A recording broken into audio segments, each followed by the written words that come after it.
Hello Eurovision friends, thank you so much for coming to my channel Eurovision Histories. Today I want to talk about the Austrian entry for Eurovision 2024, and that is Kaleen with We Will Rave. And as always, I will be looking at different aspects of the song and performance, giving points from 1 to 5, and then we'll have an overall rating for the Austrian entry. I will also try to predict Austria's chances. Will they be able to qualify with this song? And if they do, how will it do in the final? And then later on, I also have your votes and comments from the community tab of my channel. If you want to participate in that, you gotta subscribe to the channel, so please do that. Now, the first thing I always talk about are the lyrics of the song, and for a song like this, they don't really matter that much. I do realize that. However, I think they could have been a bit more poetic and a bit more interesting. They're quite generic and very repetitive, especially the ram di dam da thing doesn't really remind me of a rave, and I'll stay with Rim Tim Tagidim as well. There are some sentences that I like quite a lot. For example, when the darkness hits and we can't be saved, we will rave, which is basically the message of the song. If we're feeling down, we're gonna dance it away. And I do like that, but there are other sentences that are just very, very generic. And so in the end, sorry, but I gave 2 points to the lyrics. By the way, this is my personal subjective opinion. And later on in the prediction, I'm gonna try to be a bit more objective. Now, for the voice, I do have to say that she sings this rather well. I think she has a pleasant voice for this kind of song, especially for a dance song. It is not a very demanding song to sing, I don't think, so I don't have a lot of doubt that she will be able to replicate this live. The thing that makes me doubt a little bit is the fact that her voice, and the whole song actually, is so overproduced and very, very processed in the song. It will be quite hard to replicate that part onto the stage. But to be honest, I think I would like the song a bit more if the voice sounded a bit more natural, so maybe I will actually like it more on the Eurovision stage. But if you want a rave song with these kinds of vocal distortions and processing, yeah, the live performance might be a bit underwhelming for you, but in the end I gave 3.5 points because I do like especially the tone of her voice, and especially for a song like this. Now, for the artist, she is very interesting. I think she's a big Eurovision fan. You kind of noticed that in the video as well. She was a stand-in in 2018. She has been a choreographer for several countries, a dancer in several performances. She's been a creative director for several countries at the Junior Eurovision Song Contest. So I do think that she knows what she's doing, that she has a lot of professionalism in her work, and you kind of see that in the video as well.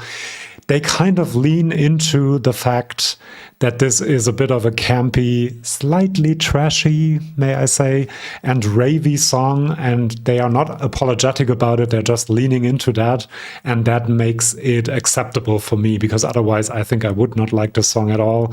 But with the fact that they don't take themselves too seriously, and she doesn't take herself too seriously, I can enjoy it. And so for this artistic vision, basically, and not taking yourself too seriously, I gave 4 out of 5 points for the artist. Now, the video, I mean, someone knows her audience, obviously, when they shot this video. Lots of interesting ideas, even though we have seen them 100 times before, but this song is supposed to be nostalgic and make us think of the 90s, I guess, so repeating stuff we've seen in other music videos makes sense, I guess. What I was a bit surprised about was the fact that there's almost no choreography. Like, there's a lot of, you know, I don't know how to, stretching, I guess you could call it, going on, but not a lot of dancing. And I'm a bit surprised by that. It's a video clip. They could have cut it in. She doesn't have to control her breath to sing well or anything like that. So I don't really know why they did that. But lots of visual ideas for the stage already. I think we need more strobe effects in the staging, of course. I am very interested to see what they do in these breaks, dance breaks during the song. And I mean, with the outfits, I think they can already go on the Eurovision stage just like that.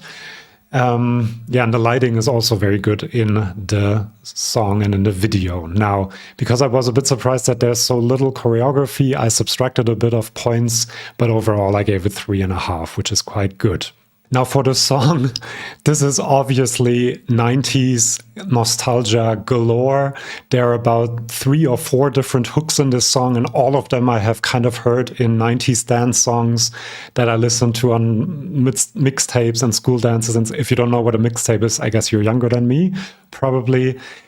And that's nice. And the fact that they lean into that 100% makes me kind of appreciate the song as a fun and as a guilty pleasure in a way.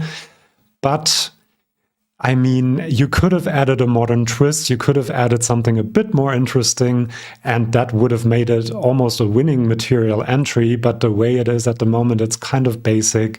It's very, very repetitive. I do like the bridge, though. I forgot to say that when she sings, "When the darkness comes and we can't be saved." That reminds me of something I have heard 20 times before, but that kind of gives me this nostalgia feeling, and I do like that. Some of the sound effects are not well done, and the production on this is not high class, I would say. The mix is a bit strange to me as well, and it just tries to be catchy and is kind of annoying in that way a little bit.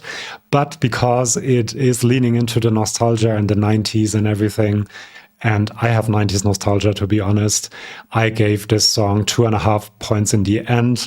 But this is by far not my favorite in this year's Eurovision. Now, the song counts 3 times, the rest counts once, and that gives us 3 points, which is quite good. Actually, I rounded up for the song, 3 points for the song, sorry.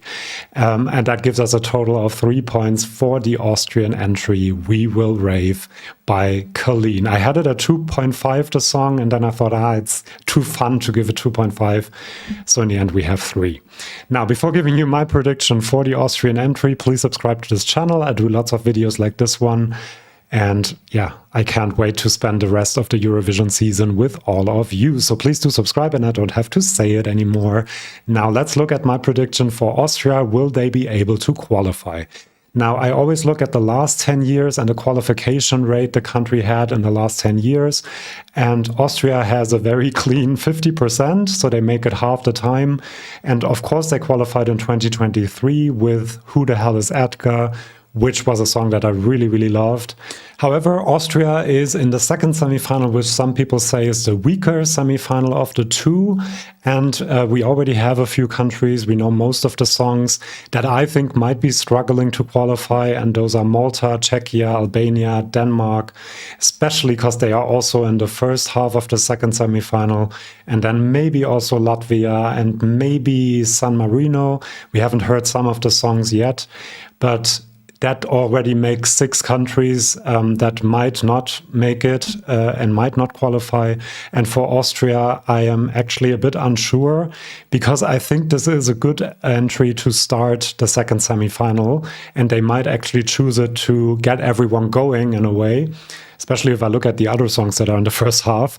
And then you have entries like Switzerland, like Belgium, and maybe Estonia, and also and especially the Netherlands, which has the fun factor and also the catchiness factor, which might kind of outshine it in the end.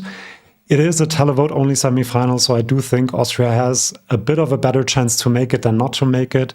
But for me at the moment, it is actually kind of borderline, so I don't really know whether they will make it. I think in the end they might screech into the final, but I don't think this will be an easy qualifier. And so if they do make it to the final, I think the juries will not go for this as much or at all, actually, because the production is just not that good. And so I think 18th to 24th place will be the best result, also because there will be lots of songs in the final that will be very televote friendly, and it might kind of be outshone by these other entries. Let me know in the comments whether you have a different prediction.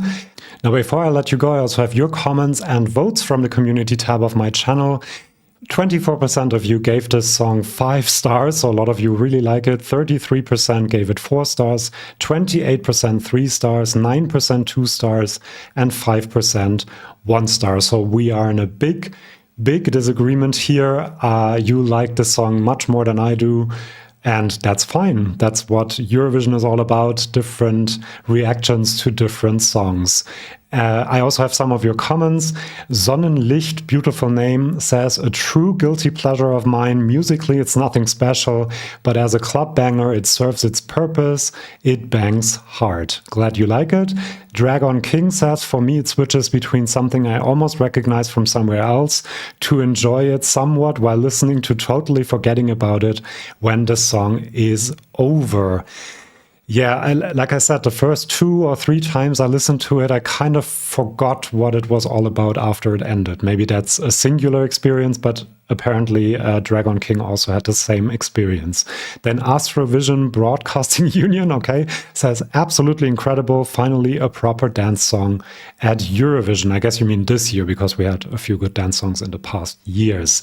And then that's as ESC Puffin says, my winner, it's amazing. And then we have Adiana Gorovaya. Guilty pleasure is a good description for this one, I agree. And as you can see, I try to find positive and negative comments just to show that you can have a lot of reactions to the same song, and that's why I love Eurovision. Silent Station, this one kind of surprised me, says, yes, I have to admit, I'm obsessed with it. Nothing new or super deep, and not trying to be this either. Exactly, they're not trying to be. They're leaning into the trashiness. But it's such a nostalgic touch, and the song is damn catchy and addictive. We will rave 4 out of 5. And then the Frück Sofa says, I love nostalgic and fun songs, but this one feels a little too dated for me. I know a lot of people like it, so maybe it'll grow on me, but I can't get over the di dum dum da part of the lyrics. Neither can I. It doesn't give me rave vibes. Yeah, exactly, kind of. And then we have Dramatic Teacup, I love that name too, was doing some tests with it in headphones. Last part goes hard, 5 stars. I'll try with headphones on then. Liam Tornquist said, this proves that your subscribers are a little bit more sophisticated. Ooh. Okay. In any other ESC channel's poll, she would get the highest rating from 80%. I haven't seen any other polls, so I don't know. I think it's catchy, but not as catchy as their 2 most recent entries. As a song, it is uninspiring and dated, but I still enjoy it.